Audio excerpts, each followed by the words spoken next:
Peter Pel, Heritage Court, class of 75.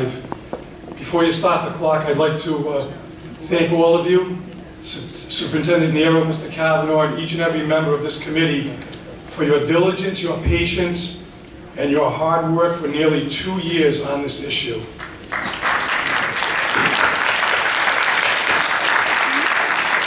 I felt I needed to speak tonight, not only to urge the committee to appeal the decision, but to make an observation. No legal arguments tonight.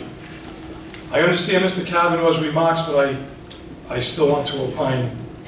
Since this controversy started in July of 2010, there has been an astonishing string of attacks on religion taking place in America.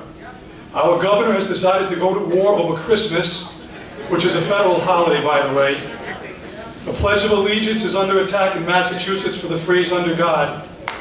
In New York City, Governor Chafee's benefactor, Mayor Bloomberg, has been relentless in his assault on Christianity. He did not allow religious participation for the 10th anniversary of 9/11 last year.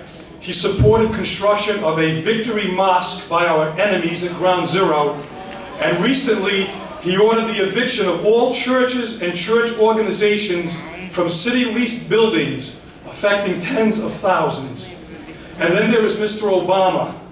His health care dictate to religious churches and their organizations, mostly Catholic, is patently un-American and unconstitutional, forcing them to offer and pay for not just contraception, but abortion pills, surgical sterilization, and in vitro fertilization. All these are contrary to the beliefs of the church.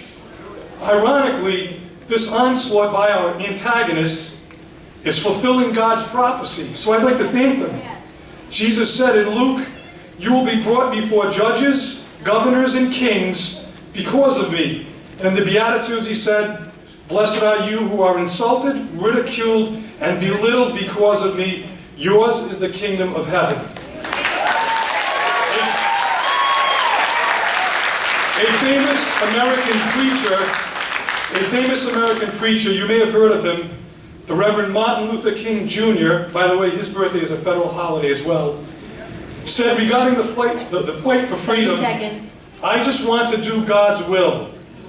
I have a copy of his famous letter from the Birmingham Jail in 1963. It's wonderful prose.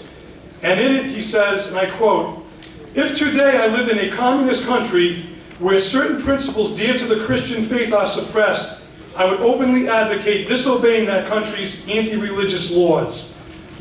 What would Martin Luther King think today? Imagine believing that only in a communist country would his faith be suppressed. Time, Peter. That leads, just one more second, that leads to the obvious question here today. Peter, time. I can't. Either our Christian faith is being suppressed, or this is a communist country. Alice Iannelli is after her. Thank you very much.